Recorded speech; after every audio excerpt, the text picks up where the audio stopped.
आहान रायज़ादा। ऐसा वजनदार नाम मानो इंडिया के टॉप बिजनेसमैन फैमिलीज में से किसी एक का वारिस हो। मगर हम जिस आहान रायज़ादा की बात कर रहे हैं उसकी कतरे कतरे से बेबसी झांक रही है। आहान एक करोड़पति बिजनेसमैन फैमिली का दामाद तो जरूर है, मगर उसकी हालत पर घर के नौकर भी कहते थे, कुछ पैसे चाहिए तो बता देना, तुम्हारी गरीबी देखी नहीं जाती। कहने को तो आहान जैसे रिच फैमिली के दामाद सड़कों पर महंगी कार दौड़ाते थे, महंगे क्लब्स में जाते थे, मगर आहान की लाइफ में 3 चीजें आम थी। पहली चीज बेइज्जती, दूसरी चीज बहुत बेइज्जती और तीसरी चीज बहुत से भी ऊपर वाली बेइज्जती। और हाँ, कभी कभी वो किसी रईस को जब अपनी बीवी को एक महंगे होटल में खाना खिलाते देखता तो वो खुद से कहता, एक दिन अपना टाइम भी आएगा जब मैं महंगे सूट में ऐसे किसी महंगे होटल में अपनी बीवी शनाया को टशन के साथ खाना खिलाऊंगा। देखना, जब वो मेरे सीने से लग के एक रोमांटिक डुएट में मेरे साथ रोमांटिक कैंडल लाइट डांस करेगी तो होटल में बैठकर सारी रईसजादों के सीनों पर सांप लौटेंगे।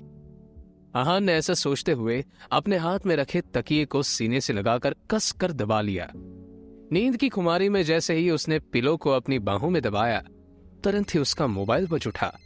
आहान चौंक कर उठ बैठा। आंख मलते हुए मोबाइल स्क्रीन पर देखा तो शगुन का फोन था। उसे देखते ही आहान के सारे सपने छू मंतर हो गए। शगुन आहान की बीवी शनाया की कजिन थी, जो हमेशा ही आहान को नीचा दिखाने की कोशिश करती थी। मोबाइल की तरफ देखकर आहान ने बुरा सा मुंह बनाया और फिर कुछ सोचकर फोन उठा लिया। तभी दूसरी तरफ से आवाज आई, क्या बात है जीजा जी, फोन नहीं उठा रहे हैं आप? जवाब में आहान ने कहा, नहीं शगुन, मैं। तभी शगुन उसकी बात काटते हुए बोली, खैर वो सब छोड़ो, मेरा एक काम है। साहू ज्वेलर्स पर मेरा एक नेकलेस पड़ा हुआ है, मैंने उसके मालिक को फोन कर दिया है, वो नेकलेस लाकर आप मेरे घर पर आ जाइए।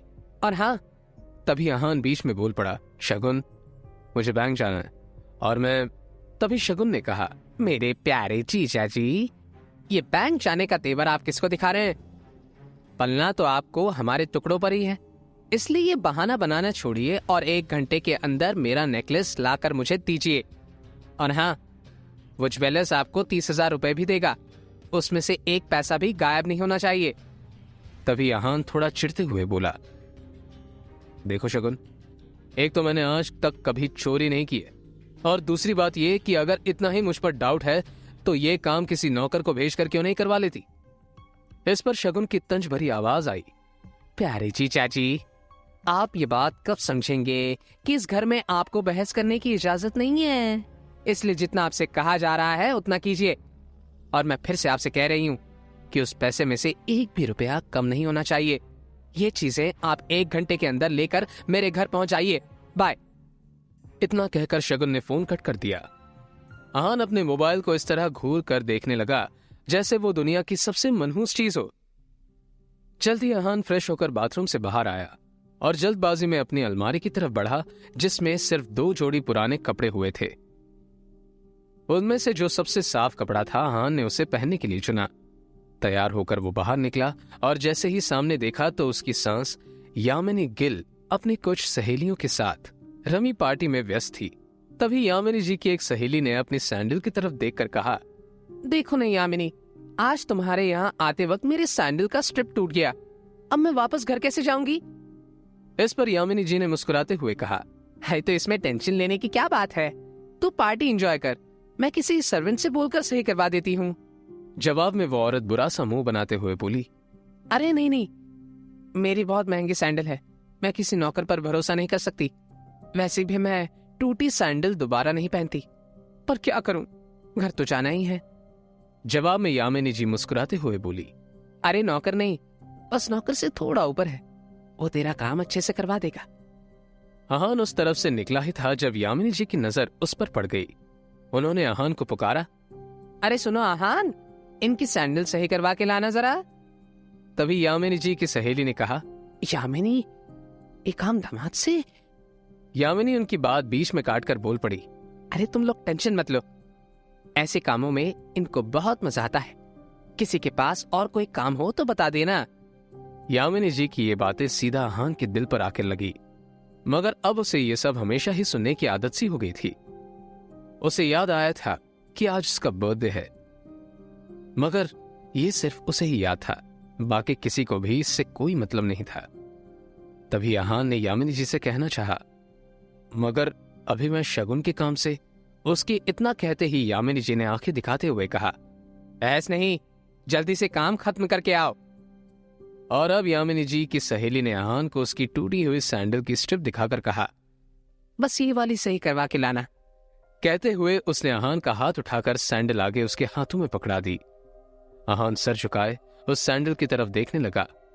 न चाहते हुए भी आहान को यह काम करना पड़ रहा था। उसे जाते देख यामिनी की बाकी दो सहेलियों ने भी अपने अपने काम पकड़ा दिए। आहान सबकी बातें सुन रहा था और फिर सामने लगी शनाए की तस्वीर देखकर मन ही मन में बोला, इतनी बेइज्जती की बात भी अगर मैं इस घर में टिका हुआ हूं तो सिर्फ इसलिए शनाए क्योंकि मैं आपको खोना नहीं चाहता। I love you. इतना कहकर आहान बाहर आ गया। वो अपनी बाइक लेकर निकला ही था कि तभी रास्ते में उसकी मोबाइल पर उसकी बीवी शनाए का मैसेज आया, अच्छा सुनो, क्या आप आज मेरे ऑफिस आ सकते हैं? ये मैसेज पढ़ते ही आहान के होठों पर एक स्माइल आ गई और उसके पूरे दिन की टेंशन जैसे गायब हो गई। आज पहली बार शनाए ने उसे ऑफिस बुलाया था। एक वही तो थी उसकी जिंदगी में जिसकी मुस्कुराहट देखकर वो खुद को जिंदा रखता था। शनाए का चेहरा देखे बिना आहान को चैन नहीं आता था और उसके बस में होता तो शनाए की हर एक खुशी के लिए खुद को लाखों बार कुर्बान कर देता। वो मैसेज पढ़ते हुए आहान मुस्कुराकर बोला, आज पहली बार आपने मुझे ऑफिस बुलाया शनाए। मुझे पता था मेरा बर्थडे किसी और को याद होना हो मगर आपको जरूर याद रहेगा, इसलिए आपने मुझे बुलाया है। मैं भी बड़ी बेसब्री से आपके सरप्राइज गिफ्ट का वेट कर रहा हूं। इतना सोचकर आहान ने बाइक स्टार्ट की और अब गिल कंस्ट्रक्शन के ऑफिस की तरफ निकल पड़ा। रास्ते में आहान को एक फूलों की दुकान दिखी। कुछ सोचकर उसने बाइक रोकी और अपना पर्स निकालकर देखने लगा। उसमें सिर्फ 500 का एक नोट पड़ा हुआ था। उस नोट की तरफ देखते हुए आहान ने कहा, ओह, 2 ही जोड़ी कपड़े हैं मेरे पास। बैंक जाने के लिए इन्हें पैसों से मुझे नए कपड़े लेने थे, पर कोई बात नहीं, शनाए से बढ़कर कुछ भी नहीं। और फिर उस पैसे से आहान ने शनाए के लिए फूलों का वो बुके ले लिया। जैसे ही आहान वापस मुड़ा तो उसे शगुन का काम और अपनी सास के दिए हुए काम याद आ गए। उसने एक नजर घूर कर उस सैंडल की तरफ देखा और कहा, माफ करना डियर आंटीज एंड सासुमा, आपके चरणों को प्रणाम, मगर शनाए से बढ़कर मेरे लिए कुछ भी नहीं। थोड़ा सा सुन ही लेंगे आपसे। इतना कहकर आहान ने वो सैंडल उठाया और पास की झाड़ियों में फेंक दिया। आज वो पहली बार गिल कंस्ट्रक्शन के ऑफिस जा रहा था, जो कंपनी गिल खानदान की थी। ये सोचकर आज वो फूला नहीं समा रहा था कि आज वहां उसका अच्छे से स्वागत होगा। वहां पहुंचते ही आहान तेजी से ऑफिस के अंदर की तरफ बढ़ा ही था कि तभी सामने से आ रहे एक आदमी से आहान टकरा गया, जिससे आहान के हाथों में मौजूद बुके नीचे गिर गया।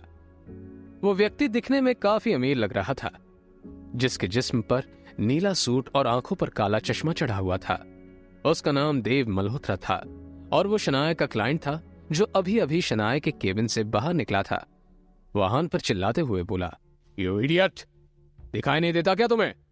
पता नहीं कहां से मुंह उठाकर चले आते हैं। इस ऑफिस के अंदर तुम्हारे खड़े होने की औकात भी नहीं है और टहल ऐसे रहे हो जैसे तुम्हारी खाला का घर है। कौन हो तुम? शायद मल्होत्रा ने उसके बदरंग कपड़ों से उसे नौकर या ऑफिस बॉय ही समझ लिया था। मल्होत्रा ने एक नजर नीचे पड़े बुके की तरफ देखा और फिर उसे अपने पैरों तले कुचल के बाहर निकल गया।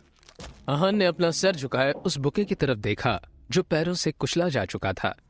उधर शनाया अपने केबिन के शीशी के अंदर से यह नजारा देख रही थी। आंखों में आंसू लिए शनाया बस आहान को देखे जा रही थी। देव मल्होत्रा वहां से जा चुका था और तभी आहान की नजर शनाया पर पड़ी तो एक पल के लिए वो अपनी बेइज्जती भूल गया। वो शनाया की तरफ देखकर खुद से ही बोला, कितना प्यार करती हो ना आप मुझसे। मेरे साथ हुए बर्ताव ने आपकी आंखों में आंसू ला दी। और वो शनाया के केबिन में दाखिल हो गया। शनाया ने आगे बढ़कर शीशे के पास लगे पर्दे को गिरा दिया। वो शनाया की तरफ बढ़ा और उसके आंसू पहुंचते हुए बोला, अब जाने भी दो ना शनाया, जो भी हुआ मेरे साथ हुआ और इसमें आपको इतना टेंशन लेने की जरूरत नहीं है। तभी शनाया चीखते हुए बोली, दूर हटिए मुझसे, आप चले क्यों नहीं जाते मेरी जिंदगी से? आहान को एकदम से झटका सा लगा। वो खुले मुंह से शनाया की तरफ देखता ही रह गया। तभी शनाया आगे बोली, पति नहीं, मेरे पापों की सजाएं आप मेरे लिए। आखिर चाहते क्या हो आप?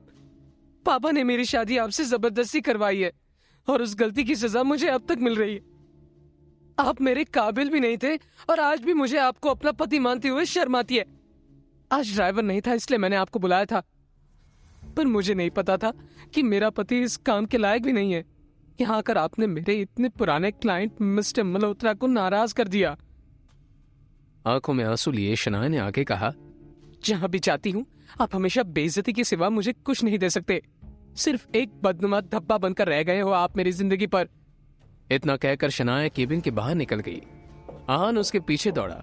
तभी रास्ते में पड़े बुके की तरफ देखकर शनाया ने कहा, और ये सब क्या?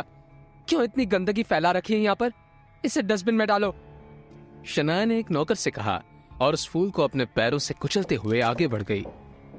मल्होत्रा अपनी कार में बैठा पहले से शनाया का इंतजार कर रहा था। फिर आहान के सामने ही शनाया अपने क्लाइंट मल्होत्रा के कार में बैठी और बिजनेस के सिलसिले में वहां से जा चुकी थी। आहान ने एक नजर अपनी बाइक की तरफ देखा, वही खटारा बाइक जो अब आहान की जिंदगी का हिस्सा बन चुकी थी। आंखों में आंसू लिए आहान खुद से ही बोला, कोई बात नहीं शनाया, मुझे पता है आप गलत नहीं हो, बस मेरे हालात गलत हैं। मगर मुझे यकीन है कि एक ना एक दिन आप मुझे जरूर समझेंगी। मैं आपको दुनिया की सारी खुशियां ला कर दूंगा। आप सिर्फ मेरी हो और इस बात का एहसास होगा आपको। कहते हुए वो अपनी बाइक पर जा बैठा। तभी आहान के सामने एक बड़ी और महंगी लग्जरी काले रंग की कार आकर रुकी, जिसमें से एक अधेड़ उम्र का शख्स बाहर निकला। आहान उसे देखते ही चौंक गया, क्योंकि उसके यहां आने की उम्मीद आहान को बिल्कुल नहीं थी।